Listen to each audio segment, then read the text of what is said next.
അല്ലാഹുവിന്റെ പരിശുദ്ധ ഖുർആനിൽ അല്ലാഹു പറയുന്നു സുബ്ഹാനല്ലദീ അസ്റാ ബിഅബ്ദിഹി ലൈലൻ മിനൽ മസ്ജിദിൽ ഹറാം. അല്ലാഹുവിന്റെ പരിശുദ്ധ ഖുർആനിൽ അല്ലാഹു പരിചയപ്പെടുത്തുന്നു ഇസ്രാഉം മിഅ്റാജും എന്ന് പറയുന്ന ഒരു അത്ഭുതകരമായ യാത്രയെക്കുറിച്ച് പരിചയപ്പെടുത്തുമ്പോൾ അതാ ഈന്തപ്പന പോലകൾ കൊണ്ട് നെയ്തിരിക്കുന്ന തന്റെ കുടിലിൽ കിടന്ന് പൊട്ടിക്കരഞ്ഞുകൊണ്ടിരിക്കുന്ന പ്രവാചകന്റെ മുന്നിലേക്ക് അതാ ജിബ്രീൽ അലൈഹിസ്സലാം കടന്നു വന്നിട്ട് പറയുകയാണ്, യാ റസൂലല്ലാഹ്, കരയല്ല നബിയേ, കരയല്ല നബിയേ, അങ്ങയോട് പടച്ച റബ്ബ് സലാം പറഞ്ഞിരിക്കുന്നു നബിയേ, അങ്ങയെ സന്തോഷിപ്പിക്കാൻ പറഞ്ഞിരിക്കുന്നു നബിയേ, അങ്ങയുടെ വീടിന്റെ വെളിയിലേക്ക് ഇറങ്ങി നോക്ക് നബിയേ, വാഹനം തയ്യാറായിരിക്കുന്നു നബിയേ, നമുക്ക് അല്ലാഹുവിന്റെ സന്നിധിയിലേക്ക് പോകാൻ നബിയേ. അല്ലാഹുവിന്റെ പ്രവാചകനെ വിളിച്ചുകൊണ്ടതാ അതാ ജിബ്രീൽ അലൈഹിസ്സലാം കടന്നു പോവുകയാണ്. ആകാശത്തിന്റെ ഓരോ കവാടങ്ങൾ കിടക്കുമ്പോഴും ഒന്നാൻ ആകാശത്തിൽ ആദം നബി അലൈഹിസ്സലാം കാത്തു നിൽക്കുകയാ. അല്ലാഹുവിന്റെ പ്രവാചകനെ സലാം പറഞ്ഞു സ്വീകരിക്കുകയാണ്. പ്രവാചകനെ സലാം പറഞ്ഞു സ്വീകരിക്കുകയാ. വിശേഷങ്ങൾ അന്വേഷിക്കുകയാണ്. അതാ രണ്ടാമത്തെ ആകാശത്തിലേക്ക് കടന്നു പോകുമ്പോൾ അല്ലാഹുവിന്റെ പ്രവാചകൻ നൂഹ് നബി അലൈഹിസ്സലാമിനെ കണ്ടുമുട്ടുകയാ. നൂഹ് നബി അലൈഹിസ്സലാമിനെ കണ്ടുമുട്ടുകയാ. ഇബ്രാഹിം നബി അലൈഹിസ്സലാമിനെ കണ്ടുമുട്ടുകയാ. മൂസാ നബി അലൈഹിസ്സലാമിനെ കണ്ടുമുട്ടുകയാണ്.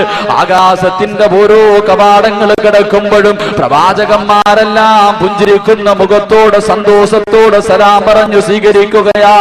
അതാ അല്ലാഹുവിന്റെ ആകാശത്തിന്റെ ഓരോ കവാടങ്ങളിലും മലക്കുകളെല്ലാം പുഞ്ചിരിക്കുന്ന മുഖത്തോടെ അല്ലാഹുവിന്റെ പ്രവാചകനെ വരവേൽക്കുകയാണ്. എല്ലാവരും പുഞ്ചിരിക്കുന്ന മുഖത്തോടെ അല്ലാഹുവിന്റെ റസൂലിനെ സ്വീകരിക്കുമ്പോൾ ലോകത്തിന്റെ നായകൻ നോക്കുമ്പോഴതാ ഒരു മലക്ക് മാത്രം ഇരുന്ന് കരയുകയാണ്. എല്ലാ മലക്കുകളും പുഞ്ചിരിക്കുന്ന മുഖത്തോടെ സ്വീകരിക്കുമ്പോൾ സ്വർഗത്തിലതാ ആകാശത്തിന്റെ കവാടത്തിന്റെ ഓരത്ത് അതാ ഒരേ ഒരു മലക്ക് മാത്രം ഇരുന്നിട്ട് തേങ്ങി തേങ്ങി കരയുകയാണ്. അല്ലാഹുവിന്റെ പ്രവാചകൻ ജിബ്രീലിനോട് ചോദിക്കുകയാണ്, അല്ലയോ ജിബ്രീൽ, ആരാണ് ജിബ്രീലേ ആ മലക്ക്? എല്ലാവരും സന്തോഷിക്കുമ്പോൾ മാറിയിരുന്ന് കരയുന്ന മലക്കേതാ? അല്ലാഹുവിന്റെ റസൂൽ ചോദിക്കുമ്പോഴതാ ജിബ്രീൽ പറയുന്നു, യാ റസൂലല്ലാഹ്, അത് മീകായിൽ എന്ന മലക്കാണ് നബിയേ. ജിബ്രീൽ അലൈഹിസ്സലാം മീകായിൽ എന്ന മലക്കിനോട് ചോദിക്കുകയാണ്, എല്ലാവരും പുഞ്ചിരിക്കുന്ന മുഖത്തോടെ പ്രവാചകനെ സ്വീകരിക്കുമ്പോൾ എന്തേ നീ മാത്രം ഇരുന്ന് കരയുന്നത്? എന്തേ നിന്റെ മുഖത്തൊരു പുഞ്ചിരിയില്ലാത്തത്? അല്ലാഹുവിന്റെ റസൂലിനെ കണ്ടിട്ട് എന്തേ ഒരു സന്തോഷമില്ലാത്തത്? ആ അവസരത്തിൽ അതാ ജിബ്രീൽ അലൈഹിസ്സലാമിനോട് മീകായിൽ എന്ന മലക്ക് പറയുകയാ, അല്ലയോ ജിബ്രീൽ, അല്ലാഹുവിന്റെ പ്രവാചകനെ കാണണമെന്ന് വല്ലാത്ത മോഹമാ, അല്ലാഹുവിന്റെ പ്രവാചകനെ കാണണമെന്ന് വല്ലാത്ത ആഗ്രഹമാ. അല്ലാഹുവിന്റെ റസൂലിനെ കാണുമ്പോൾ ഞാൻ പുഞ്ചിരിക്കുന്നുണ്ട് ജിബ്രീൽ, പക്ഷേ ഞാൻ ചിരിക്കുന്ന സമയത്ത് എന്റെ കണ്ണിൽ നിന്ന് കണ്ണിനീരറിയാതെ വരികയാണ് ജിബ്രീൽ. അതാ മീകായിൽ എന്ന മലക്ക് പറയുമ്പോൾ അല്ലാഹുവിന്റെ പ്രവാചകൻ ചോദിക്കുന്നു, മീകായിലേ, എന്തേ നീ ചിരിക്കുമ്പോ നിന്റെ കണ്ണ് നിറയുന്നത്? എന്തേ നീ ചിരിക്കുമ്പോ നിന്റെ കണ്ണിൽ നിന്ന് കണ്ണുനീര് വരുന്നതെന്ന് അല്ലാഹുവിന്റെ പ്രവാചകൻ മീകായിൽ എന്ന മലക്കിനോട് ചോദിക്കുമ്പോൾ അവിടെന്ന് പറയുന്നു, യാ റസൂലല്ലാഹ്, അല്ലാഹുവിന്റെ നബിയേ, എന്റെ കണ്ണിന്റെ മുന്നിൽ എത്ര വലിയ അത്ഭുതം കാണിച്ചാലും എത്ര വലിയ സന്തോഷമുണ്ടാക്കുന്ന കാര്യമുണ്ടല്ലോ, എന്റെ കണ്ണിന്റെ മുന്നിൽ ഖിയാമത്ത് നാൾ വരെ കാണിച്ചാലും യാ റസൂലല്ലാഹ്, എനിക്ക് ചിരിക്കാൻ കഴിയില്ല നബിയേ. അല്ലാഹുവിന്റെ പ്രവാചകൻ ചോദിക്കുന്നു, എന്തേ നിനക്ക് ചിരിക്കാൻ കഴിയാത്തത്? എന്തേ നീ കരഞ്ഞുകൊണ്ടിരിക്കുന്നതെന്ന് ചോദിക്കുമ്പോൾ ജിബ്രീൽ അലൈഹിസ്സലാമിന്റെ മുന്നിൽ വെച്ച് മീകായിൽ എന്ന മലക്ക് പറയുകയാണ്, യാ റസൂലല്ലാഹ്,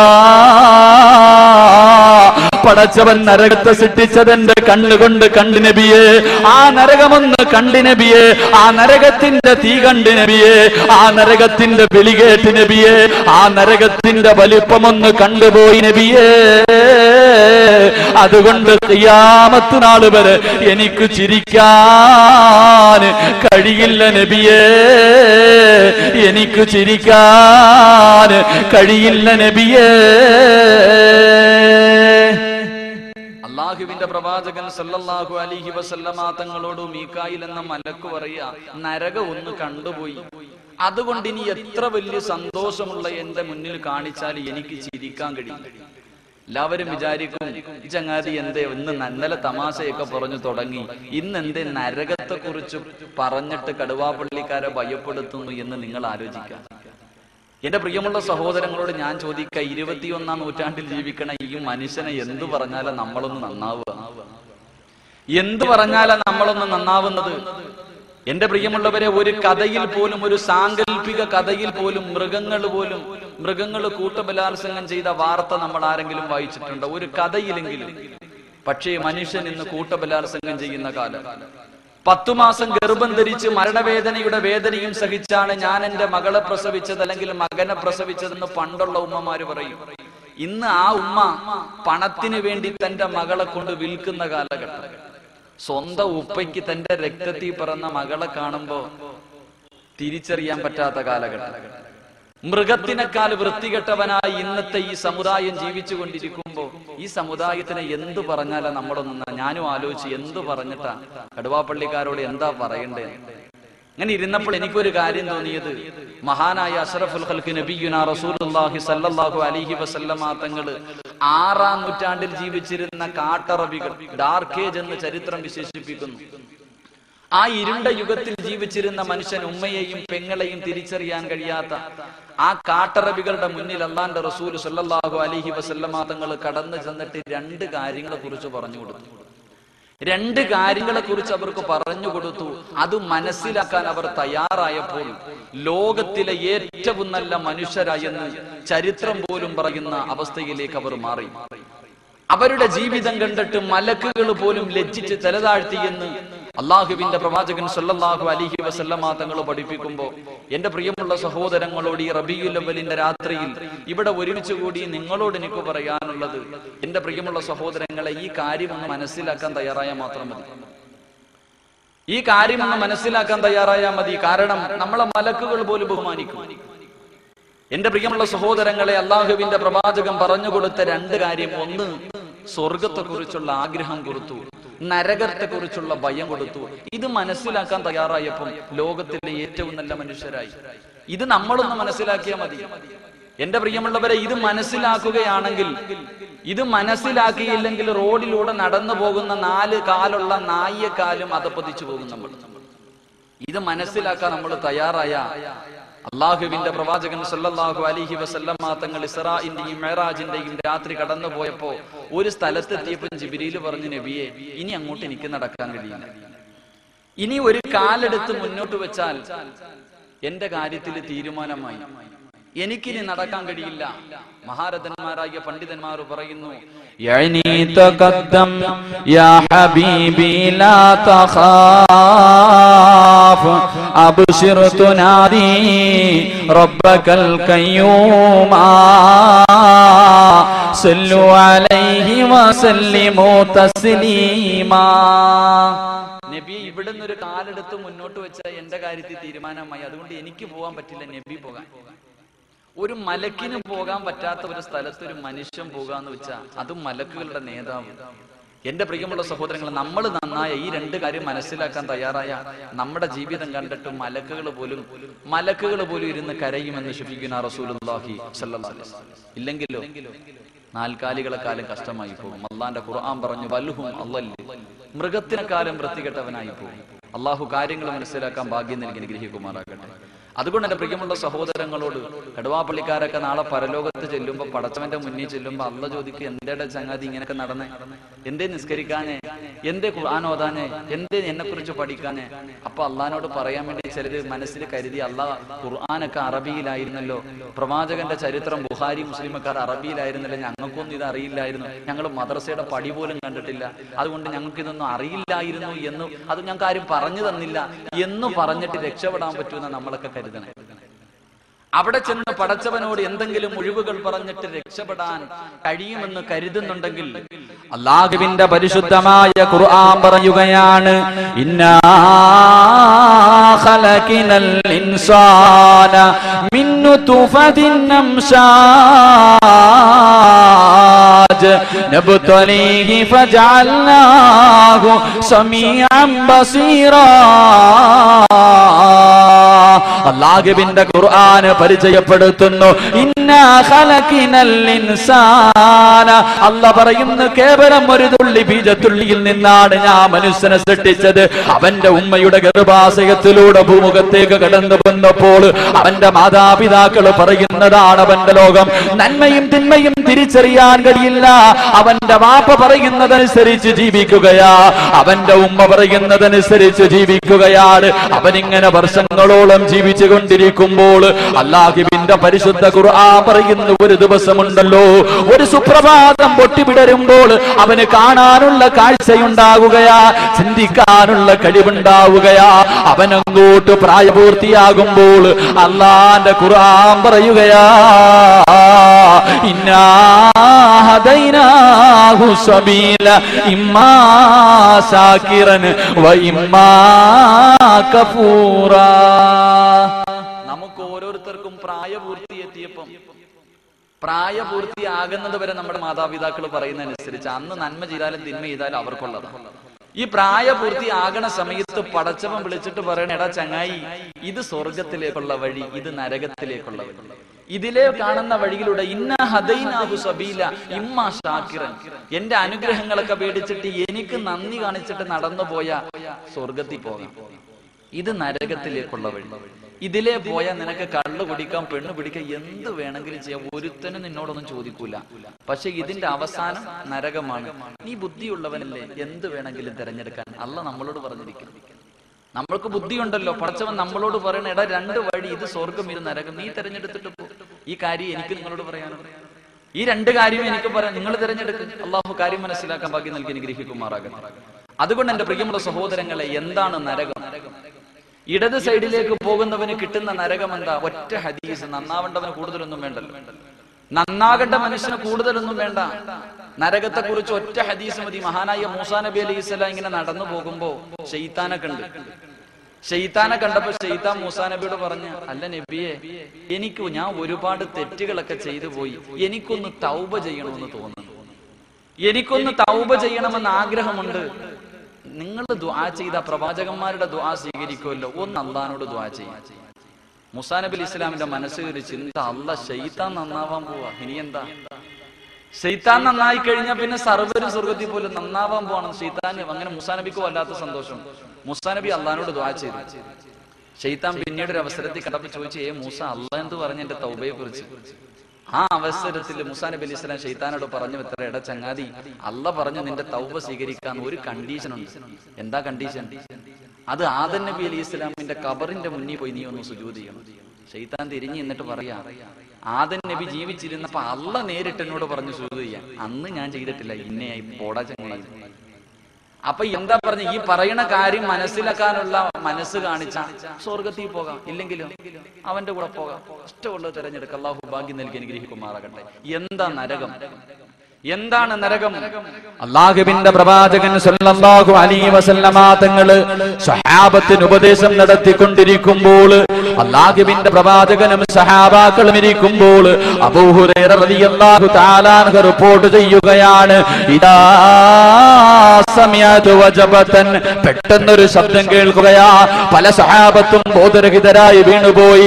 മറ്റുള്ള സഹാബാക്കൾ പേടിച്ച് വിറച്ച് കരഞ്ഞുകൊണ്ടിരിക്കുകയാണ്. വല്ലാത്ത ഭയാനകമായ ഭീകരമായ ശബ്ദം കേട്ടുകൊണ്ട് കരഞ്ഞുകൊണ്ടിരിക്കുന്ന സഹാബത്തിനോട് അല്ലാഹുവിന്റെ പ്രവാചകൻ ചോദിക്കുന്നു, യാ സഹാബ അതദ്റൂന മാ ഹാദാ, എന്താ ശബ്ദം കേട്ടതെന്നറിയുമോ? അല്ലാഹുവിന്റെ റസൂലിനോട് സഹാബത്ത് പറയുകയാ, അല്ലാഹു വ റസൂലുഹു അലം നബിയേ, നിങ്ങൾക്കറിയില്ല നബിയേ.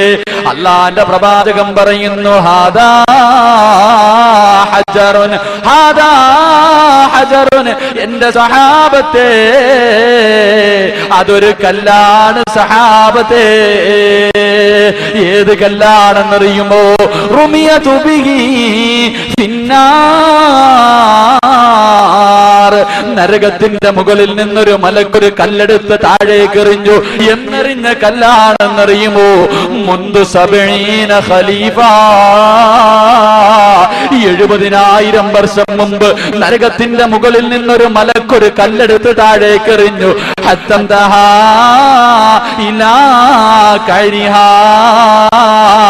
ആ കല്ല് താഴെ വന്ന് വീണ ശബ്ദമാ സഹാബത്തെ നിങ്ങളിപ്പോൾ കേട്ടതെന്ന് ഷഫിയോനാ റസൂലുള്ളാഹി സല്ലല്ലാഹു അലൈഹി വസല്ലമ തങ്ങൾ പറയുന്നു, 70,000 വർഷം മുമ്പ് ഒരു മലക്ക് നരകത്തിന്റെ മുകളിൽ നിന്ന് ഒരു കല്ലെടുത്ത് താഴേക്കിട്ടു. അത് താഴെ വന്ന് വീഴാൻ 70,000 വർഷം എടുത്തു. എന്റെ പ്രിയപ്പെട്ട യുവത്വം, എന്റെ പ്രിയപ്പെട്ട യുവസമൂഹം, ചെറുപ്പക്കാരോടൊക്കെ ഇത് പറയുമ്പോൾ പറയും, പള്ളിയിലെ ഉസ്താദന്മാര് വെറുതെ നമ്മളെ ഭയപ്പെടുത്താൻ പറയണേ. നമ്മളൊക്കെ ഒന്ന് പള്ളിയിൽ കയറാൻ വേണ്ടി, നന്നാവാൻ വേണ്ടി. ഒരു കല്ല് താഴെ എടുത്തിടുമ്പോൾ ഈ വീഴാൻ 70,000 വർഷം എടുത്തു. ഇന്ന് കോമഡിക്ക് പറയേണ്ടത്, കടുവാപ്പള്ളിയുടെ ഫ്രണ്ടിൽ വായി നോക്കി ഇരിക്കുമ്പോ നമസ്കാരം നടക്കുന്നത്, പാവപ്പെട്ട ഒരു മനുഷ്യൻ ചോദിച്ചു, എന്താ പള്ളി വരുന്നില്ലേ? എല്ലാരും സ്വർഗത്തിൽ പോയാലും നരകത്തിൽ പോകാൻ ആള് വേണ്ട, ഞാൻ അങ്ങോട്ട് പോകണം. എന്റെ ചെറുപ്പക്കാര് വെള്ളിയാഴ്ച ദിവസം ഷഫീഖ് ബാക്കബി പള്ളിക്കാത്തിരുന്ന വലിയ പ്രഭാഷണം, നരകത്തിന്റെ തീ, നരകത്തിന്റെ ആഴം. ആ അവസരത്തിൽ ബ്ലൂടൂത്ത് എടുത്തിട്ട് ഓണാക്കട, ഭിത്തിച്ചാരിയിരിക്കാം, ഒന്ന് ഓണാക്ക്, നല്ല സെറ്റപ്പ് പാട്ട് കിടക്കുക, സെൻഡ് ചെയ്യാം. നരകത്തെ കുറിച്ച് പറയുമ്പോ ഇവൻ ചിരിക്കുന്നു, കളിക്കുന്നു, തമാശ പറയുന്നു. എന്റെ പ്രിയപ്പെട്ട സഹോദരങ്ങളെ, നിങ്ങളൊക്കെ കളിച്ചു, നിങ്ങളൊക്കെ തമാശ പറഞ്ഞോ, നിങ്ങളൊക്കെ പുച്ഛിച്ച് തള്ളിക്കോ. പക്ഷേ അല്ലാഹുവിന്റെ ഖുർആൻ പറയുകയാണ്, അല്ലാഹുവിന്റെ പരിശുദ്ധ ഖുർആൻ പറയുന്നു, വഇദാ റഅതഹും മിൻ മകാനിൻ ബഈദ് സമിഉ ലഹാ തഗയ്യുദൻ വസബീറാ. നാളെ പടച്ചവന്റെ മുന്നിൽ നിൽക്കുമ്പോൾ, അലാ മഹ്ശറിലേക്ക് നിൽക്കുമ്പോൾ, ജിബ്രീൽ ചെന്നിട്ട് മീകായിൽ എന്ന മലക്കിനോട് പറയുകയാ, പടച്ചവൻ നരകത്തിന്റെ ഒരു ഭാഗത്തെ കൊണ്ടുപോകാൻ പറഞ്ഞുവെന്ന് പറയുമ്പോൾ, എന്റെ പ്രിയമുള്ളവരെ, മീകായിൽ എന്ന മലക്ക് നരകത്തിന്റെ ഒരു ഭാഗത്തെ ചങ്ങലയിൽ കെട്ടിയിട്ട് അല്ലാഹുവിന്റെ മഹ്ശറിലേക്ക് വലിച്ചു കൊണ്ടുവരുമ്പോൾ, ഇവിടെ ഇരുന്ന് ചിരിച്ച നമ്മളുണ്ടല്ലോ, ഇവിടെ ഇരുന്ന് തമാശ പറഞ്ഞവരുണ്ടല്ലോ, ഇവിടെ ഇരുന്ന് പുച്ഛിച്ച് തള്ളിയവരുണ്ടല്ലോ. ആ അവസരത്തിൽ അല്ലാഹുവോട് പറയുന്നത് എന്താണെന്നറിയുമോ? റബ്ബനാ അബ്സർനാ വസമിഅനാ ഫർജിനാ. റബ്ബനാ, എന്റെ രക്ഷിതാവേ, അബ്സർനാ അബ്സർനാ, പടച്ചവനെ, ഞങ്ങളുടെ നരകമുണ്ടല്ലോ, ഞങ്ങളുടെ പള്ളിയിലെ ഖതീബുമാര് പറഞ്ഞു തന്ന നരകമുണ്ടല്ലോ, ആ നരകത്തെ ഞങ്ങൾ കണ്ടുപിടച്ചവനെ, ഞങ്ങളുടെ കണ്ണുകൊണ്ട് നരകത്തെ കണ്ടുപിടച്ചവരെ, ആ നരകത്തിന്റെ തീ കണ്ടുപിടച്ചവരെ. വസമിഅനാ, ആ നരകം കടന്ന് വിളിക്കുന്നത് ഞങ്ങളുടെ ചെവി കൊണ്ട് കേട്ടു റബ്ബേ. അതുകൊണ്ട് ഫർജിനാ ഫർജിനാ, ഞങ്ങളെ ഒന്ന് കടുവാ പള്ളിയിലേക്ക് ഞങ്ങളെ ഒന്ന് മടക്കണേ അല്ലാ.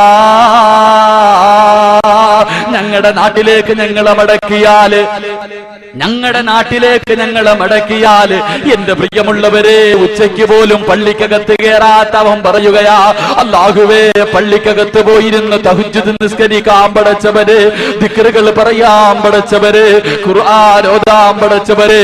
എന്റെ കടുവയിലുള്ള പെങ്ങള് പറയുകയാ, എന്റെ വീട്ടില് TV ഇല്ല പടച്ചവര്, എന്റെ വീട്ടില് കേബിൾ ഇല്ല പടച്ചവര്, റിമോട്ട് പിടിച്ച് കൈകൊണ്ട് തസ്ബീഹ് പിരിക്കാൻ പടച്ചവര്.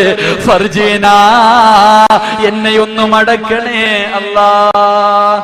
അവിടെ ചെന്നിട്ട് പറയാ, പടച്ചവനെ ഒന്ന് മടക്ക. എല്ലാം നേരിട്ട് കാണുമ്പോ അല്ലാൻ അറിയില്ലേ നമ്മുടെ സ്വഭാവം, പടച്ചവൻ അറിയില്ലേ. അല്ല എന്താ പറയാ, അല്ല തന്റെ മലക്കുകളെ വിളിച്ചിട്ട് പറയുമത്രേ, ഖുദൂഹു ഫഉല്ലു സുമ്മൽ ജഹീമ സല്ലു സുമ്മ ഫീ സിൽസിലത്തിൻ ദറുഹ 70 ദിറാ. മലക്കളെ ഒരു പരിഗണന ഇവനോടൊന്നും കാണിക്കില്ല, ഇവനോടൊന്നും ഒരു കരുണയും കാണിക്കേണ്ട ആവശ്യമില്ല. നിങ്ങളെ പണി നടത്ത്, ചങ്ങലയിലെടുത്ത് കെട്ടിയിട്ട് വലിച്ച് നരകത്തിലേക്ക് എറിയാൻ അല്ലാഹു പറയുമെന്ന് പരിശുദ്ധ ഖുർആൻ. എന്റെ പ്രിയമുള്ള സഹോദരങ്ങളെ, നന്നാവേണ്ടവൻ ഇത്രയും മതി, കൂടുതലൊന്നും ആവശ്യമില്ല. ഇതാണ് നരകം. പോകേണ്ടവര് പോകും, അല്ലാത്തവർ സ്വർഗത്തിലേക്ക് നടന്നു പോകും. അള്ളാഹു സ്വർഗത്തിൽ പോകുന്നവരുടെ കൂട്ടത്തിൽ ഉൾപ്പെടുത്തി അനുഗ്രഹിക്കുമാറാകട്ടെ. എന്താ സ്വർഗം? എന്താ സ്വർഗം? സ്വർഗമുണ്ട്. സ്വർഗം എന്താണ്? സ്വർഗത്തെ കുറിച്ച് ഇന്നലെ സ്വർഗത്തിലെ ഒരു മുന്തിരിക്കുലയെ കുറിച്ച് പറഞ്ഞു. സ്വർഗം ഇരിക്കുന്നത് എവിടെ? ആകാശത്തിലെ, ഭൂമിയില? സ്വർഗം എവിടെ ഇരിക്കണേ? സ്വർഗം ഉണ്ടല്ലോ, എവിടെ ഇരിക്കണേ? ആകാശത്തിലെ, ഭൂമിയില? എന്താ ചങ്ങാതി, സ്വർഗം എവിടെ ഇരിക്കണേ? ആകാശം. എവിടെ സ്വർഗം ഇരിക്കുന്നത്? ആകാശത്തില. സ്വർഗം ഇരിക്കുന്നത് ആകാശത്തില. അള്ളാഹുവിന്റെ പ്രവാചകൻ സല്ലല്ലാഹു അലൈഹി വസല്ലമ തങ്ങൾ പരിശുദ്ധ ഖുർആൻ പറയുന്നു, മുകളിലോട്ടുള്ള വസ്തുക്കളുടെ ഏറ്റവും അവസാനം സിദ്റത്തുൽ മുൻതഹ. സിദ്റത്തുൽ മുൻതഹയാണ് മുകളിലോട്ടുള്ള, ആകാശത്തിന്റെ മുകളിലോട്ടുള്ള വസ്തുക്കളുടെ ഏറ്റവും അവസാനത്തെ സാധനം. എന്താണ് സിദ്റത്തുൽ മുൻതഹ? അള്ളാന്റെ ഖുർആൻ പറയും, ഇൻതഹ ജന്നത്തുൽ മഅവ. അതിന്റെ മുകളിലാണ് സ്വർഗം. അപ്പൊ ആകാശത്തിലാണ് സ്വർഗം. അള്ളാഹുവിന്റെ പ്രവാചകൻ സല്ലല്ലാഹു അലൈഹി വസല്ലമ തങ്ങൾ ഇമാം മുസ്ലിം റഹ്മഹുല്ലാഹ് റിപ്പോർട്ട് ചെയ്ത ഒരു ഹദീസിൽ കാണാം, സ്വർഗത്തിൽ ഒരു മരമുണ്ട്. സ്വർഗത്തിൽ ഇന്ന ഫിൽ ജന്നത്തിലെ ഷജറത്തുൻ, സ്വർഗത്തിൽ ഒരു തണൽ വൃക്ഷമുണ്ട്. കടുവാപ്പള്ളിയിലുള്ള നിങ്ങൾക്ക് മനസ്സിലാവുന്ന രീതിയിൽ പറഞ്ഞാൽ, ഈ നാട്ടിലുള്ള ഏതെങ്കിലും ഒരു ചെറുപ്പക്കാരൻ, അല്ലെങ്കിൽ ഏതെങ്കിലും ഒരു സഹോദരൻ, അല്ലെങ്കിൽ ഏതെങ്കിലും ഒരു സഹോദരി ഇന്ന് ലോകത്ത് ഏറ്റവും കൂടുതൽ സ്പീഡിൽ സഞ്ചരിക്കുന്ന ഒരു വാഹനം തിരഞ്ഞെടുത്തിട്ട് സ്വർഗത്തിലെ ഒരു മരത്തിന്റെ ചുവട്ടിലൂടെ സഞ്ചരിക്കുക. എത്ര നാള്? അള്ളാന്റെ റസൂൽ പറയുന്നു, 100 സന, 100 വർഷം സഞ്ചരിച്ചാലും ലാ യഖ്തഉഹ, സ്വർഗത്തിലെ ഒരു മരം വിട്ടുകിടക്കാൻ കഴിയില്ലെന്ന് ഷഫീഖുനാ റസൂലുള്ളാഹി സ്വല്ലല്ലാഹു അലൈഹി വസല്ലം. ഇത് ഞാനാ പറഞ്ഞിരുന്നെങ്കിൽ പറയായിരുന്നു, ഇതൊക്കെ ഇച്ചിരി ഓവർ അല്ലേ എന്ന്. അബൂജഹൽ ഉണ്ടല്ലോ, അബൂജഹൽ പ്രവാചകന്റെ ഏറ്റവും വലിയ ശത്രുവാണ്. ആ ചങ്ങാതി എന്നെ പറയായിരുന്നു, മുഹമ്മദ് സത്യമേ പറയത്തുള്ളൂ. അപ്പൊ അള്ളാന്റെ റസൂല് പറയുന്നു, സ്വർഗത്തിലെ ഒരു മരത്തിന്റെ വലിപ്പം 100 വർഷം സഞ്ചരിച്ചാലും തീരില്ല. ഹദീസിന്റെ കിതാബുകളിൽ കാണാം, 100 വർഷം സഞ്ചരിച്ച സ്വർഗത്തിലെ ഒരു മരത്തിന്റെ ഒരു ശിഖരം, ഒരു കമ്പ് പോലും വിട്ടുകിടക്കാൻ കഴിയില്ലെന്ന് മഹാരഥന്മാരായ പണ്ഡിതന്മാര് പറയുമ്പോൾ, ഈ വിശാലമായ സ്വർഗമാണ് കടുവാപ്പള്ളിയിൽ പാവപ്പെട്ട ഇമാമ് തലകുത്തി വീഴുമ്പോ കൂടെ വന്ന് വീണിട്ട് ചോദിക്കണം. ഇന്നലെ ഞാൻ ചോദിച്ചു, നിസ്കാരം ശരിയാകുമെന്ന്. ഈ നമ്മൾ അല്ലാഹുവോട്, അല്ലാഹുവേ, അഷ്റഫുൽ ഖൽഖായ പ്രവാചകൻ കിടക്കുന്ന സ്വർഗം എനിക്ക് തരണേ പടച്ചവനെ, അബൂബക്കർ സിദ്ദീഖ് കിടക്കുന്ന സ്വർഗം എനിക്ക് തരണേ. എന്റെ സഹോദരങ്ങളെ, എന്ത് യോഗ്യതയാ നമുക്കുള്ളത്? സ്വർഗം ചോദിക്കാൻ ഒരു യോഗ്യത വേണം, നമുക്കൊരു യോഗ്യതയുമില്ല. ആ അവസരത്തിലാണ് അള്ളാന്റെ റസൂല് പറയുന്നത്, അള്ളാഹുവിന്റെ പ്രവാചകൻ പറയുന്നു, ഞാൻ നിങ്ങൾക്ക് സ്വർഗം തരാം, ഞാൻ നിങ്ങൾക്ക് സ്വർഗം തരാം. അള്ളാന്റെ റസൂല് പറയുന്നു, സ്വർഗം ഞാൻ തരാം. ആരെങ്കിലും തരാന്ന് പറഞ്ഞാലെങ്കിലും പേടിക്കണ്ടേ? എന്താ പേടിക്കണ്ടേ? വാഹിദക്ക അടുത്തിരിപ്പുണ്ട്. ഇന്ന് അതിന്റെ അടുത്തിരിക്കുന്നത് വാഹിദക്ക ഇവിടെ ചായക്കടയൊക്കെ ഇട്ടിട്ടുള്ള സമയത്ത് ഞങ്ങളൊക്കെ പോയി ചായയൊക്കെ കുടിക്കുമായിരുന്നു, നല്ല കടിയൊക്കെ തരുമായിരുന്നു, ബിസ്ക്കറ്റൊക്കെ. അള്ളാഹു ആഫിയത്തുള്ള ദീർഘായുസ് കൊടുത്ത് അനുഗ്രഹിക്കുമാറാകും. ഇന്ന് താഹായിക്ക ബീജാന മറ്റേ നഹാസിക്ക ഇറങ്ങിപ്പോയി ഇവിടെ വരെ വന്നിട്ട്. ഇന്നലെ ഈ നഹാസിക്കായെ കുറിച്ച് പറഞ്ഞപ്പോ ഇന്നിനി ആ ചങ്ങാതിയെ കുറിച്ച് എന്തെങ്കിലും. പാവപ്പെട്ടവനാ, നല്ല സ്നേഹമുള്ള ആളാണ്. അള്ളാഹു ആഫിയത്തും ദീർഘായുസും കൊടുത്ത് അനുഗ്രഹിക്കുമാറാകട്ടെ. നീണ്ട കാലം ഈ പള്ളിയുടെ പ്രവർത്തനത്തിന് വേണ്ടി പരിശ്രമിക്കാനും ഇരിക്കാനുമുള്ള ഭാഗ്യം കൊടുത്ത് അനുഗ്രഹിക്കുമാറാകട്ടെ. അപ്പൊ ആരെങ്കിലും സ്വർഗം തരാന്ന് പറഞ്ഞാൽ വേടിക്കണം. അള്ളാന്റെ റസൂല് പറയുന്നു, ഞാൻ സ്വർഗം തരാം. അള്ളാഹുവിന്റെ പ്രവാചകൻ പറയുന്നു, ഞാൻ സ്വർഗം തരാം. അള്ളാഹുവിന്റെ പ്രവാചകൻ 1400 വർഷങ്ങൾക്ക് മുമ്പ് തന്റെ ഈന്തപ്പന ഓലകൾ കൊണ്ട് നെയ്തിരിക്കുന്ന തന്റെ കുടിലിൽ കിടന്നുറങ്ങുകയാണ്. അതാ തഹജ്ജുദിന്റെ സമയമാകുമ്പോൾ അള്ളാഹുവിന്റെ പ്രവാചകൻ തന്റെ വീടിന്റെ വാതിൽ തുറന്നിട്ട് ഉളുവെടുക്കുവാൻ വേണ്ടി വെളിയിലേക്ക് ഇറങ്ങുമ്പോൾ ഒരു ദിവസവുമില്ലാത്ത വല്ലാത്ത തണുപ്പാണ്, സഹിക്കാൻ കഴിയുന്നില്ല. പ്രവാചകന്റെ മനസ്സിലേക്ക് ഒരു ചിന്ത വരുന്നു, റബ്ബേ, ഈ തണുപ്പുള്ള രാത്രിയിൽ ഈ പച്ചവെള്ളത്തിൽ ഒതുപെടുത്തിട്ട് എങ്ങനെയാ നിസ്കരിക്കുന്നത്? തണുപ്പ് സഹിക്കാൻ കഴിയുന്നില്ലല്ലോ. എനിക്കല്പം ചൂടുവെള്ളം കിട്ടിയിരുന്നെങ്കിൽ ആ ചൂടുവെള്ളത്തിൽ ഒതുപെടുത്തിട്ട് നിസ്കരിക്കാമായിരുന്നു എന്ന് അല്ലാഹുവിന്റെ പ്രവാചകന്റെ മനസ്സിലേക്ക് ഒരു തോന്നൽ വരുമ്പോൾ അല്ലാഹുവിന്റെ പ്രവാചകൻ നോക്കുമ്പോഴതാ ഒരു സലാം കേൾക്കുകയാണ്. ആ തണുപ്പുള്ള രാത്രിയിൽ സലാം കേൾക്കുന്ന ഭാഗത്തേക്ക് തിരിഞ്ഞു നോക്കുമ്പോൾ അല്ലാഹുവിന്റെ പ്രവാചകന്റെ മുന്നിലേക്ക് മഹാനായ റബിയ റളിയല്ലാഹു തആല അൻഹു, അല്ലാഹുവിന്റെ പ്രവാചകന്റെ സഹാബിയായ റബിയ ഉണ്ടല്ലോ, അല്ലാഹുവിന്റെ പ്രവാചകനോട് പറയുന്നു, യാ റസൂലല്ലാഹ്, ഇതാ നബിയേ ചൂടുവെള്ളം, ഇതാ നബിയേ ചൂടുവെള്ളം, ഈ ചൂടുവെള്ളത്തിൽ ഒതുപെടുത്തിട്ട് നിസ്കരിക്കു നബിയേ. അല്ലാഹുവിന്റെ പ്രവാചകന്റെ കണ്ണങ്കോട്ട് നിറയാൻ തുടങ്ങി. പടച്ചവരേ, ഈ അടിമയ്ക്ക് എന്നോടെന്ത് സ്നേഹമാ പടച്ചവര്, ഈ റബിയാന് എന്നോടെന്ത് പ്രേമമാ പടച്ചവര്. ഈ തണുപ്പുള്ള രാത്രിയിൽ എല്ലാവരും കടന്നുറങ്ങുമ്പോ എന്റെ വീടിന്റെ വെളിയിൽ എനിക്ക് ചൂടുവെള്ളവുമായിട്ട് കാത്തു നിൽക്കുന്ന ഈ സഹാബിയുണ്ടല്ലോ, ഈ സഹാബിക്ക് എന്താ പടച്ചവരെ കൊടുക്കേണ്ടത്? അല്ലാഹുവിന്റെ പ്രവാചകൻ റബിയാനോട് ചോദിക്കുകയാ, റബിയാ, എന്ത് വേണം റബിയാ? ഇന്നത്തെ ദിവസം നീ എന്ത് ചോദിച്ചാല് നിനക്ക് ഞാൻ തരാം റബിയാ. അല്ലാഹുവിന്റെ പ്രവാചകൻ റബിയാനോട് ചോദിക്കുമ്പോൾ മഹാനായ റബിയ റളിയല്ലാഹു തആല അൻഹു അല്ലാഹുവിന്റെ പ്രവാചകനോട് ചോദിക്കുകയാണ്, യാ റസൂലല്ലാഹ്, അസ്അലുക മുറാഫഖത ഫിൽ ജന്നാ. നബിയേ, എനിക്കെന്താ വേണ്ടതെന്നറിയുമോ? എനിക്കെന്താ വേണ്ടതെന്നറിയുമോ? ആരാണ് റബിയ എന്നറിയുമോ? എന്റെ പ്രിയമുള്ളവരെ, കേറിക്കിടക്കാൻ ഒരു കൂരയില്ലാത്തവരാ, വയറ് നിറച്ചട്ട ഭക്ഷണം കഴിക്കാൻ പറ്റാത്തവരാ, ധരിക്കാൻ ഒരു ജോഡി വസ്ത്രമില്ലാത്തവരാ. അതാ അബൂ ഹുറൈറ റളിയല്ലാഹു അൻഹുവിന്റെ കൂട്ടത്തില് അതാ പള്ളിയുടെ ഓരത്ത് കിടക്കുന്നവനാ. ആരെങ്കിലും വല്ല ആഹാരവും കൊണ്ടുകൊടുത്താൽ അത് കഴിച്ചിട്ട് പള്ളിയുടെ പറമ്പിൽ കിടക്കുന്നവനാ. ആ സ്വഹാബിയതാ അല്ലാഹുവിന്റെ റസൂലിനോട് പറയുകയാണ്, യാ റസൂലല്ലാഹ്, എനിക്ക് സമ്പത്ത് വേണ്ട നബിയേ, എനിക്ക് അധികാരം വേണ്ട നബിയേ, എനിക്ക് ധരിക്കാൻ വസ്ത്രം വേണ്ട നബിയേ, എനിക്ക് സുന്ദരികളായ പെണ്ണുങ്ങളെ വേണ്ട നബിയേ. എനിക്ക് വേണ്ടത് എന്താണെന്നറിയുമോ? അസ്അലുക മുറാഫഖത ഫിൽ ജന്നാ. നബിയേ, എനിക്ക് സ്വർഗം മതി നബിയേ, എനിക്ക് സ്വർഗം മതി നബിയേ. നാളെ സ്വർഗത്തിൽ അങ്ങയുടെ കൂടെ എനിക്ക് നടക്കണം നബിയേ. എന്റെ ജീവിതത്തിന്റെ ഏറ്റവും വലിയ മോഹം സ്വർഗമാണ് നബിയേ.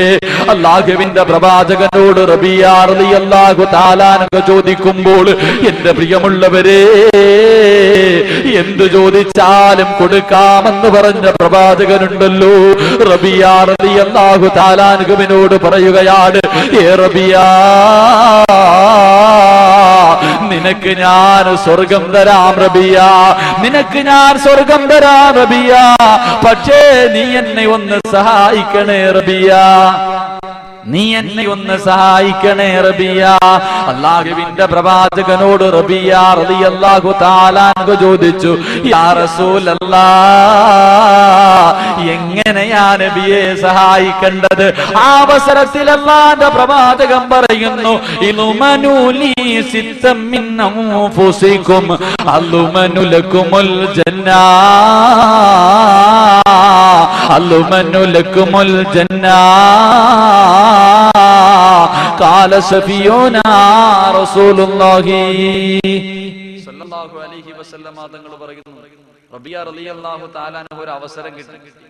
അല്ലാഹുവിന്റെ റസൂൽ ചോദിച്ചു, എന്താ നിനക്ക് വേണ്ടത്? നമ്മളാണെങ്കിലോ കഅബാലയത്തിന്റെ മുറ്റത്ത് പോയിട്ട് കഅബ കാണുമ്പോ ആദ്യമായിട്ട് കാണുമ്പോ എന്ത് ചോദിച്ചാലും അല്ലാഹ് തരും. അവിടെ പോയി നിന്നിട്ട് സമ്പത്ത് ചോദിക്കുന്ന മഹാന്മാരുണ്ട്, അവിടെ പോയി നിന്നിട്ട് പോലും സമ്പത്ത് ചോദിക്കുന്ന മനുഷ്യർ. മഹാനായ റബിയ റളിയല്ലാഹു അൻഹു ധരിക്കാൻ വസ്ത്രമില്ല, മസ്ജിദുൻ നബിയുടെ ഓരത്ത് കിടക്ക, ആരെങ്കിലും എന്തെങ്കിലും കൊണ്ടുകൊടുത്ത അത് തിന്നിട്ട് കഴിയണ സഹാബിയ. ആ സഹാബിയോട് നബി ചോദിച്ചു, എന്താ വേണ്ട?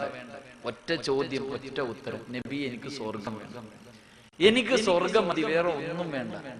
അള്ളാന്റെ റസൂല് പറഞ്ഞു, നീ എന്നെ ഒന്ന് സഹായിക്കണം. ഒരു 6 കാര്യം ഞാൻ നിനക്ക് പറഞ്ഞു തരാം. ഈ 6 കാര്യം കൊണ്ട് നീ എന്നെ ഒന്ന് സഹായിച്ചാൽ, ഇത് നിന്റെ ജീവിതത്തിൽ നീ ഒന്ന് ശ്രദ്ധിച്ചാൽ, നാളെ എന്റെ മുന്നിൽ അള്ളാന്റെ അർശിന്റെ താഴ്ഭാഗത്ത് ഞാൻ ഇരിക്കുമ്പോ നീ വാ റബിയ, നിന്റെ കയ്യിൽ സ്വർഗത്തിന്റെ പാസ് എടുത്ത് ഞാൻ വെച്ചു തരാമെന്ന് ശഫീഉനാ റസൂലുള്ളാഹി. ഈ 6 കാര്യം എനിക്ക് പറയണമെന്ന് ആഗ്രഹമുണ്ട്. ഈ 6 കാര്യവും പറഞ്ഞു തീർക്കണമെന്ന് ആഗ്രഹമുണ്ട്. പക്ഷെ മണിക്കൂറുകളായി പ്രസംഗം കേട്ടോണ്ടിരിക്കുന്ന നിങ്ങൾക്ക് അത് കേൾക്കാനുള്ള മനസ്സും കൂടെ ഉണ്ടാകും. അത് ഉണ്ടാകുമെന്ന് എനിക്ക് തോന്നുന്നില്ല. ഇൻഷാ അല്ലാഹ് എന്തായാലും എനിക്ക് തന്നിട്ടുള്ള സമയത്തിന്റെ ഇപ്പം തന്നെ 8:45 ഇൻഷാ അല്ലാഹ് കൂടി പോയാൽ 10 മണി വരെ. ഇതിന്റെ ഇടയിൽ എത്രയൊക്കെ പറയാൻ പറ്റുമോ അത്രയൊക്കെ പറയും. മരിച്ചാലും മരിച്ചില്ലെങ്കിലും 10 മണിക്ക് കവറടക്കും. വിഷയം തീർന്നാലും തീർന്നില്ലെങ്കിലും 10 മണിക്ക് അവസാനിപ്പിക്കും. പറയാൻ പറ്റുന്ന അത്രയും പറയും. അത് നമ്മുടെ രണ്ടുപേരുടെയും ജീവിതത്തിൽ പ്രാവർത്തികമാക്കാൻ അള്ളാഹു തൗഫീഖ് നൽകി അനുഗ്രഹിക്കുമാറാകട്ടെ. ഒന്നാമത്തെ കാര്യം,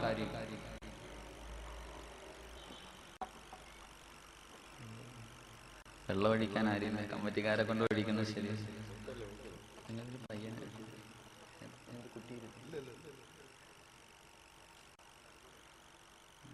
ഏതെങ്കിലും കുട്ടി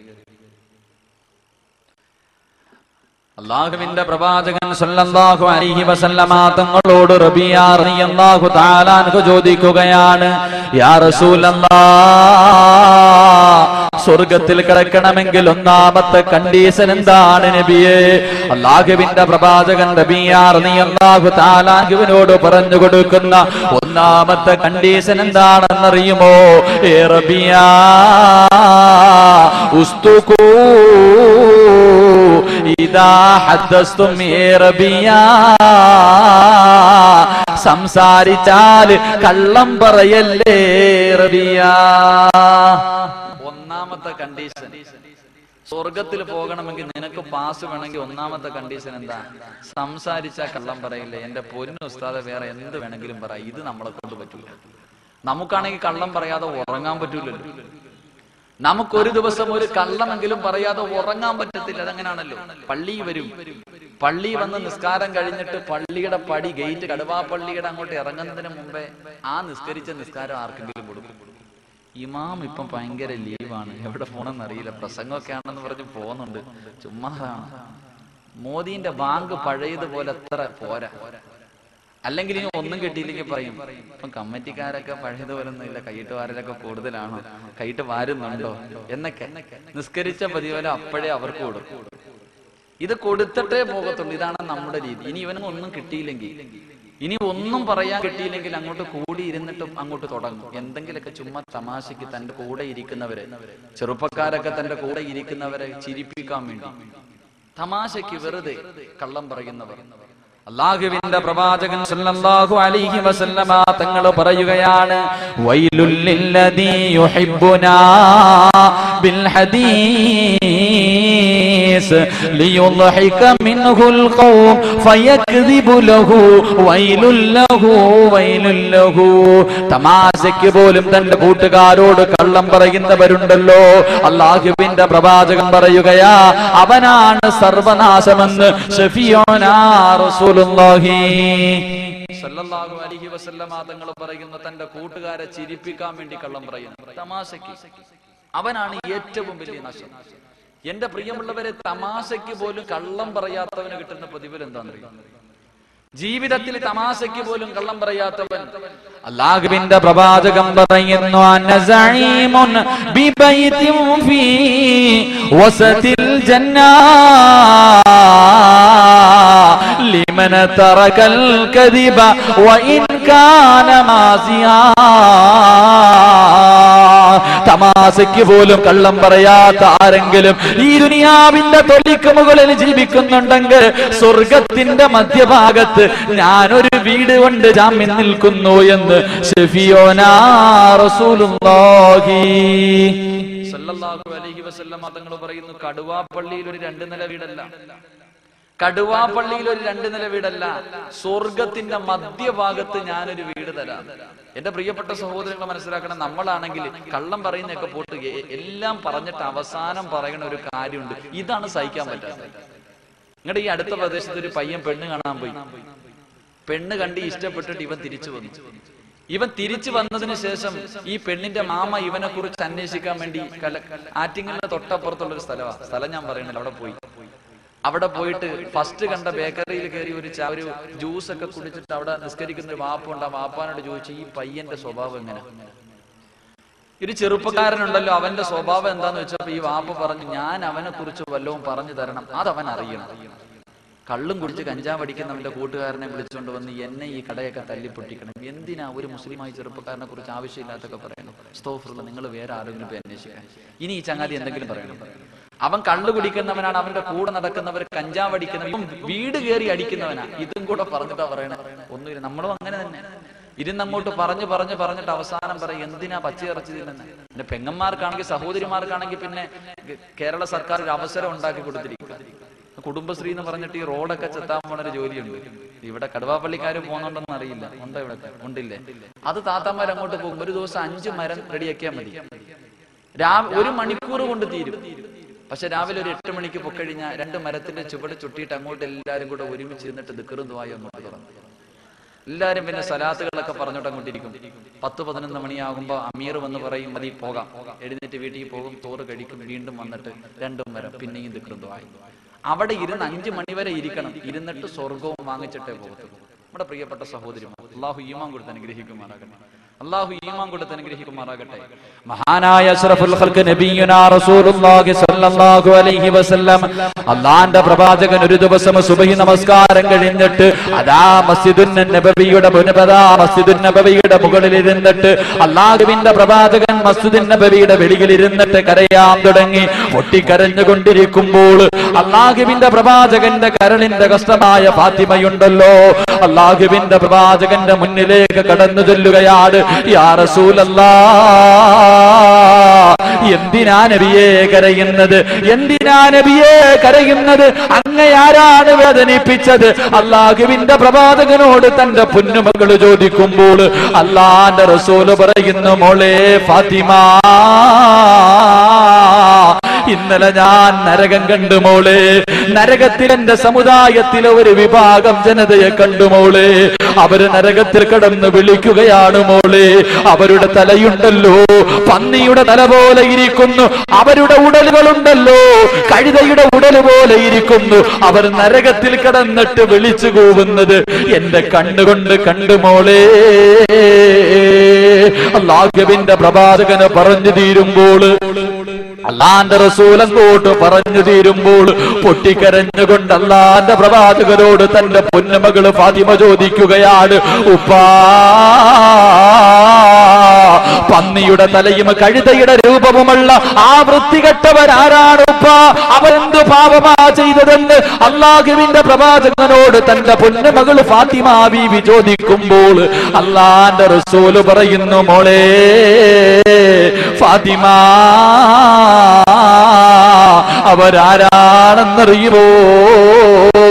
ദുനിയാവിൽ ജീവിക്കുന്ന കാലഘട്ടത്തിൽ സംസാരിച്ചപ്പോൾ കള്ളം പറഞ്ഞവരാണ് മോളെ.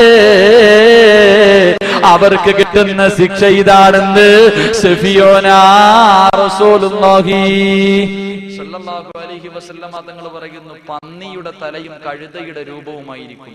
അല്ലാഹു ആ വിഭാഗത്തിൽ നിന്ന് കാക്കുമാറാകട്ടെ. അല്ലാഹു ആ വിഭാഗത്തിൽ നിന്ന് കാക്കുമാറാകട്ടെ. അതുകൊണ്ട് എന്റെ പ്രിയമുള്ള സഹോദരങ്ങളോട്, മനുഷ്യനാണ് കള്ളം പറയും. മനുഷ്യന്റെ പ്രകൃതം അങ്ങനെയാ, കള്ളം പറഞ്ഞു പോകും. പക്ഷേ കള്ളം പറയുമ്പോ ആ പറഞ്ഞത് കള്ളമാണെന്ന് മനസ്സിലാക്കുമ്പോ തൗബ ചെയ്യാനുള്ള മനസ്സെങ്കിലും അല്ലാഹു നൽകി അനുഗ്രഹിക്കുമാറാകട്ടെ. അല്ലാഹുവിന്റെ പ്രവാചകൻ റബിയ റളിയല്ലാഹു തആല അൻഹുവിന് കൊടുത്ത രണ്ടാമത്തെ ഉപദേശം അല്ലാഹുവിന്റെ പ്രവാചകനോട് റബിയ ചോദിക്കുന്നു, യാ റസൂലല്ലാഹ്, സ്വർഗത്തിൽ പോകണമെന്ന് വല്ലാത്ത മോഹമുണ്ട് നബിയെ. അങ്ങയുടെ കൂടെ സ്വർഗത്തിൽ നടക്കണമെന്ന് വല്ലാത്ത ആഗ്രഹമാണ് നബിയെ. രണ്ടാമത്തെ കാര്യം എന്താണെന്ന് ചോദിക്കുമ്പോൾ അല്ലാഹുവിന്റെ പ്രവാചകൻ പറയുന്നു, റബിയ വഔഫൂ ഇദാ വഅത്തും, ഏ റബിയ, വാഗ്ദാനം ചെയ്താൽ ലംഘിക്കല്ലേ റബിയ. രണ്ടാമത്തെ കണ്ടീഷൻ, വാക്കു പറഞ്ഞാൽ പാലിക്കണം. വാക്ക് പറഞ്ഞാ പാലിക്കണം. നമ്മൾ ഏത് വാക്കാ പാലിച്ചിട്ടുള്ള? ചുമ്മാ ആള് കൂടുമ്പോ എഴുന്നേറ്റ് നിന്നിട്ട്. സാധാരണ ഇപ്പൊ തൃശ്ശൂര് കുന്നംകുളത്തൊരു സ്ഥലത്ത് പ്രസംഗിക്കാൻ പോയപ്പോ 6666 രൂപ എല്ലാരും ചാടി എഴുന്നേറ്റ് കുറെ പേര് പറഞ്ഞു. സംഘാടകര് വീട്ടിൽ പോയപ്പോ ഉമ്മ പറയാ മോൾ അറിയാതെ പറഞ്ഞാണ്. നമ്മള് ആള് കൂടുമ്പോ എല്ലാരും പറയും, പക്ഷെ അവസ്ഥനെ ചെന്ന് ചോദിക്കുമ്പോഴത്തേക്ക് നമ്മുടെ മനസ്സ് മാറുക. ഏത് കാര്യമാണെങ്കിലും അങ്ങനെ. എന്റെ പ്രിയമുള്ളവരെ, ജീവിതത്തിൽ ഏത് കരാറാ നമ്മൾ പാലിച്ചിട്ടുള്ളത്? നാട്ടുകാരോട് ചെയ്തൊക്കെ പോട്ടും, അള്ളാരോട് കരാറ് ചെയ്തവരല്ല. ആദം നബി അലൈഹിസ്സലാം നമ്മുടെ വാപ്പയാണല്ലോ, ആദം നബിയും ഹവ്വാ ബീവിയും. ഇവര് രണ്ടുപേരെയും പടച്ചവൻ സൃഷ്ടിച്ചിട്ട് ആദം നബി അലൈഹിസ്സലാമിനെയും ഹവ്വാ ബീവിയോടും അള്ളാഹ് പറഞ്ഞു, ഖുർആൻ പറയുന്നു, യാ ആദം ഉസ്കുൻ അൻത വസൗജുകൽ ജന്നാ വകുലാ മിൻഹാ റഗദൻ ഹൈസു ശിഅ്തുമാ വലാ തഖറബാ ഹാദിഹി ശജറ. അല്ലാഹുവിന്റെ ഖുർആൻ പറയുന്നു, ആദം നബിയോട് അല്ലാഹ് പറഞ്ഞു, ആദമേ, ഈ കാണുന്ന സ്വർഗമുണ്ടല്ലോ, ഇതിനകത്ത് കടന്ന് നീയും നിന്റെ ഭാര്യയും എന്തു വേണമെങ്കിലും ചെയ്തോ, എന്തു വേണമെങ്കിലും തിന്നോ, എന്തു വേണമെങ്കിലും കാണിച്ചോ, പക്ഷേ ലാ തഖറബാ ഹാദിഹി ശജറ, ആ കാണുന്ന മരത്തിന്റെ അടുത്ത് പോകല്ലേ ആദമേ. ആദം നബി അലൈഹി സ്വലാമും തന്റെ ഭാര്യയും കൂടെ പോയി. രണ്ടിനെയും പടച്ചവൻ സ്വർഗത്തിൽ നിന്ന് പുറത്താക്കി. എങ്ങനെ പുറത്താക്കി? ഉടുതുണി പോലും പടച്ചവൻ കൊടുത്തില്ല. തുണി പോലും, സ്വർഗത്തിലെ വസ്ത്രം പോലും കൊടുക്കാതെ രണ്ടിനെയും പുറത്താക്കി. നമ്മുടെ വാപ്പാനെ ഉമ്മാനെ. എന്തിന്? ഒറ്റ കരാറ് ലംഘിച്ചതിന്റെ വിജയം. ഒരു മരത്തിന്റെ അടുത്ത് പോകല്ലെന്നാ പറഞ്ഞു. ഇവിടെ അല്ല നമ്മളെ വിളിച്ചിട്ട് ചോദിച്ച്, ഞാൻ ആരാടാ? ആലമുൽ അർവാഹിൽ അല്ലാ, നീ ഞങ്ങളുടെ റബ്ബ്, ഞങ്ങളെ ദുനിയാവി വിട്ടുപോയ മറിച്ചു കളയാ, നിസ്കാരം, ദുആ, ദിക്ർ, ഖുർആൻ, അല്ലോ എന്നെ തങ്ങളെ പോലെ ജീവിക്കാൻ പഠിച്ചു ഒന്ന് വിട്ടേക്കാൻ. കടുവാപ്പള്ളി വന്നിട്ടോ പള്ളിയുടെ മിനാരത്തിൽ നിന്ന് ബാങ്ക് വിളിക്കുമ്പോ പള്ളിക്കകത്ത് നിൽക്കുവോ? ഇവൻ പള്ളിക്കകത്ത് നിൽക്കുക. ബാങ്ക് വിളിക്കുമ്പോൾ ശൈത്താൻ ഓടുന്ന പോലെ ഇറങ്ങി വെളിയിലോട്ട് അങ്ങ് പോകും. നിസ്കാരം കഴിയുമ്പോ പിന്നെ കയറി. ഇതിനകത്ത് നിന്നാലും നിസ്കരിക്കാത്തവരുണ്ട്. പള്ളിക്കകത്ത് നിന്നിട്ട് പോലും നിസ്കരിക്കാത്ത എത്രയോ മുസ്ലിമീങ്ങൾ. എന്റെ പ്രിയമുള്ള സഹോദരങ്ങളെ, ഒന്ന് ചിന്തിക്ക്. ഞാൻ ചോദിക്കാം ഇവരോടൊക്കെ, എങ്ങനെ ഈ ബസ്സും ലോറിയും വണ്ടിയൊക്കെ പാഞ്ഞു പോകുന്ന ഈ ഹൈവേയിൽ എങ്ങനെ നിങ്ങൾക്ക് ഇറങ്ങി നടക്കാൻ തോന്നുന്നു? പാണ്ടി ലോറി നെഞ്ചത്തോടെ കയറി ഇറങ്ങത്തില്ലേ? അള്ളാന്റെ പള്ളിക്കകത്ത് നിന്നിട്ട് നിസ്കരിക്കാത്തവർ. എന്റെ പ്രിയമുള്ള സഹോദരങ്ങളെ, റോഡിൽ ഇറങ്ങി നടക്കരുത്. ഞാൻ പറയാ, വളരെ സ്നേഹത്തോടെ പറയാം, പാണ്ടി ലോറിക്ക് അറിയത്തില്ലല്ലോ നീ ഇവിടുത്തെ വലിയ മഹാനാണ്. കാരണം നിന്റെ നെഞ്ചത്തൂടെ കയറി ഇറങ്ങിയില്ലെങ്കിലേ കുഴപ്പമുള്ളൂ. കാരണം എന്ത്? നീ എന്താ ചെയ്യണം? നിന്റെ ജീവിതത്തിൽ ഒരു നേരമെങ്കിലും നിസ്കരിക്കുന്നുണ്ടോ? നിസ്കാരമോ ഇബാദത്തോ നിന്റെ ജീവിതത്തിലില്ല. പിന്നെ എന്തിനാ പടച്ചവൻ നിന്നോട് കരുണ കാണിക്കണേ? ഇത്രയും നാളും നിന്നോട് കരുണ കാണിച്ചതിന് നീ പോയി അള്ളാഹിനെ സ്തുതിക്കും. എന്റെ പ്രിയപ്പെട്ട സഹോദരങ്ങൾ, ചെറുപ്പക്കാരൊക്കെ ബൈക്കിന്റെ മുകളിൽ ഇരുന്നിട്ട് പാഞ്ഞു പോവുക. ട്രാൻസ്പോർട്ടിന് അടിയിൽ നിന്ന് ഇവനിങ്ങനെ അങ്ങോട്ട് വണ്ടി വെട്ടിച്ചിട്ട് പോകുമ്പോ ഓനോട് ചോദിച്ചാൽ പറയും, ഞാൻ വെട്ടിച്ചത് കൊണ്ടാ രക്ഷപ്പെട്ടെ. ഇവൻ പറയണത് ഞാൻ വെട്ടിച്ചത് കൊണ്ടാണ്. എന്റെ പൊന്നുമോനെ, നീ വെട്ടിച്ചത് കൊണ്ടൊന്നുമില്ല. നിന്റെ വാപ്പയും ഉമ്മയും വീട്ടിൽ സുബഹി നിസ്കരിച്ചിട്ട് സുജൂദി കടന്നിട്ട് കരയാ, അള്ളാഹുവേ ഒരെണ്ണേ ഉള്ളൂ, അവൻ റോഡിൽ പോവാ, ഒന്നും നോക്കിക്കൊണ്ടേ. എടാ, ഇത് കൊണ്ടാ നീ രക്ഷപ്പെട്ടു പോണേ. പക്ഷെ അള്ളാഹ് എന്നും ഇതൊന്നും കേൾക്കത്തില്ല. കാരണം നീ അങ്ങനെയല്ലേ ചെയ്യും. എന്നും പടച്ചവനൊന്നും കേൾക്കൂല. തരുമ്പോ 8ന്റെ പണിയെ തരത്തുള്ളൂ. നട്ടല് ഒടിഞ്ഞിട്ട് വീട്ടിൽ പിന്നെ ബെഡിന്റെ മൊത്തം ഇങ്ങനെ വെട്ടിയിട്ടേക്കുന്ന പോലെ കിടക്കാനേ പറ്റും. ആ സമയത്ത് ഇവൻ പറയണത് എന്താണെന്നറിയാമോ? ഒന്ന് നേരെ ആയിരുന്നെങ്കിൽ കടുവാ പള്ളിയിൽ പോയി സുബഹി നിസ്കരിക്കാൻ. എന്റെ പൊന്നു സഹോദരങ്ങളെ, ആ സമയത്ത് പറഞ്ഞിട്ട് കാര്യമില്ല. എന്റെ പ്രിയപ്പെട്ട ചെറുപ്പക്കാർ, ഇങ്ങനെ വരുന്ന വഴി നോക്കുമ്പോ നബിദിനാണല്ലോ. എന്റെ പ്രിയപ്പെട്ട ചെറുപ്പക്കാർ, ഇങ്ങനെ വരുമ്പോ ഇപ്പൊ നബിദിനമൊക്കെ മാറി. പണ്ടൊക്കെ ഫ്ലെക്സി ബോർഡ് വെച്ചിട്ട് നബിദിനാശംസകൾ KMYF അല്ലെങ്കിൽ ഇങ്ങനെ സംഘടനകളൊക്കെ പേരാ. ഇപ്പൊ ആണെങ്കിൽ ഇങ്ങോട്ട് വരുമ്പോ ഒരു സ്ഥലത്ത് മമ്മൂട്ടിയുടെ മോന്റെ ഫോട്ടോ, ആൾക്കാരുള്ള ആ മമ്മൂട്ടിയുടെ മോന്റെ പേര് എഴുതിയിട്ട് താഴെ നബിദിനാശംസകൾ. എന്റെ ചെറുപ്പക്കാര് മാറി. എന്റെ പ്രിയപ്പെട്ട മമ്മൂട്ടി ഫാൻസുകാരൊക്കെ നബിദിന ആശംസകൾ ഫ്ലെക്സിയുടെ ബോർഡിൽ മമ്മൂട്ടി നിൽക്കണ ഫോട്ടോ, അതിന്റെ താഴെ നബിദിന ആശംസകൾ പച്ചയിൽ എഴുതി വെച്ചിട്ടുണ്ട്. ഇങ്ങനെ ആയിരിക്കണം എന്റെ സമുദായം. പ്രിയപ്പെട്ട ചെറുപ്പക്കാര്, വെള്ളിയാഴ്ച ദിവസം വാപ്പ പള്ളിയിൽ പോകുന്നതിന് മുമ്പ് ഇവൻ പോകും. ഇവൻ രാവിലെ കുളിച്ചെടുക്കുമ്പോ വാപ്പ വിചാരിക്കും പള്ളിയിൽ പോവാൻ. വാപ്പ വിചാരിക്കും അള്ളാഹ് കടുവാപ്പള്ളി പോവായിരിക്കും മോൻ തഹജ്ജുദിന്റെ പിന്നെ ജുമാ നിസ്കരിക്കാൻ. ഇവൻ രാവിലെ എഴുന്നേറ്റ് ഒരു 8 മണിയൊക്കെ ആകുമ്പോഴത്തേക്ക് ബൈക്ക് കൊടുത്തിട്ട് നേരെ അങ്ങോട്ട് ആറ്റിങ്ങ പോകും. ട്രിംസിലോ അല്ല വല്ല ഗൗരിയിലോ എവിടെയെങ്കിലും പോയിട്ട് അവിടെ അവന്റെ ജുമാ അവിടെ പോകുമ്പോ രാവിലെ അവന്റെ വാപ്പാടെ ഫ്ലെക്സി ഇങ്ങനെ കിട്ടുന്നുണ്ടാവും. ചെറുപ്പക്കാരെല്ലാം കൂടെ വലിഞ്ഞങ്ങ് കയറും എന്റെ മുകളിലോട്ട്. വലിയ ഫ്ലെക്സി ബോർഡിന്റെ മുകളിൽ വലിഞ്ഞു കയറിയിട്ട് മാലയൊക്കെ ഇട്ടിട്ട്. എന്റെ പ്രിയപ്പെട്ട ചെറുപ്പക്കാരെ നോക്കുമ്പോ 6ാം നൂറ്റാണ്ടിൽ ജീവിച്ചിരുന്ന കാട്ടറബിയായി ഇമ്രുൽ ഖൈസ് ഉണ്ട്. ഇമ്രുൽ ഖൈസിന്റെ ചരിത്രം പറയുമ്പോൾ ഒരു 4 വരി പദ്യം നമുക്ക് വായിക്കാൻ കഴിയും. അമുറു അലാ ജിദാരി ദിയാരി ലൈലാ ഉഖബ്ബിലു ദൽ ജിദാറ വൽ ജിദാറ വമാ ഹുബ്ബു ദിയാരി ശറഫ്ന ഖൽബി വലാകിൻ ഹുബ്ബു മൻ സകന ദിയാറ. തന്റെ കാമുകിയായ ലൈലയുടെ വീടിനടുത്തൂടെ വരുമ്പോ മതില് കാണുമ്പോ കെട്ടിപ്പിടിച്ചങ്ങ് ഉമ്മ കൊടുക്കുക. ലൈലയുടെ വീട്ടിൽ നിന്ന് പട്ടി ഇറങ്ങി വരുമ്പോ ചെന്നിട്ട് പട്ടിയെ പിടിച്ച് കാലിനടിയിൽ പിടിച്ചിട്ട് ചുംബനം കൊടുത്തിട്ട് പറയാ, പട്ടി നീ എത്ര ഭാഗ്യവാനടാ, എന്റെ പെണ്ണ് ചവിട്ടിയ സ്ഥലത്ത് ചവിട്ടാ നിനക്ക് കിട്ടിയില്ല. ഓനതാ പറയണേ.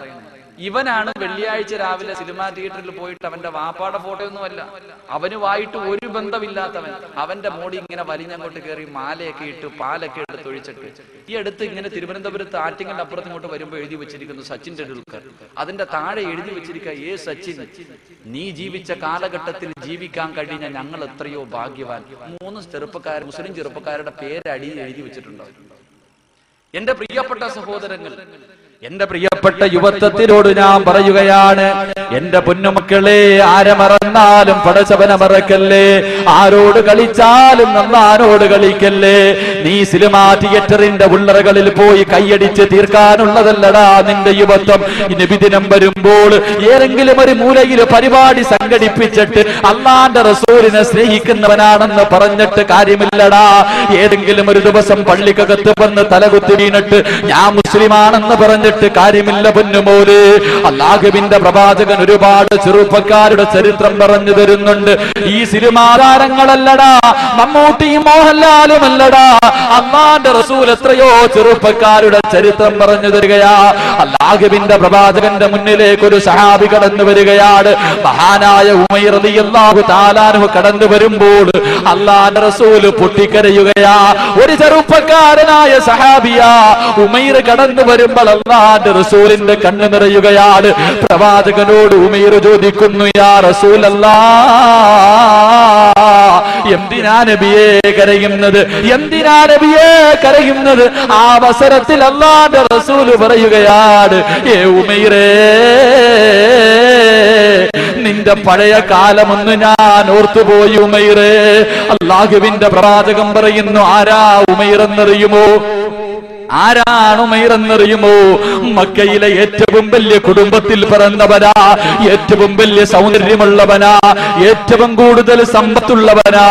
മഹാനായ ഉമൈർ റളിയല്ലാഹു തആല അൻഹു മുസ്ലിമാകുന്നതിന് മുമ്പ് ധരിച്ചിരുന്ന വസ്ത്രമുണ്ടല്ലോ, സ്വർണത്തിന്റെ നൂലുകൾ കൊണ്ട് നെയ്തിരുന്ന വസ്ത്രമാണ്. ഉമൈർ റളിയല്ലാഹു തആല അൻഹു കുതിരയുടെ മുകളിൽ അതാ വരുന്നത് കാണാൻ മദീനയിലെ പെണ്ണുങ്ങൾ വന്നിട്ട് റോഡിന്റെ ഓരത്ത് കാത്തു നിൽക്കുമായിരുന്നു.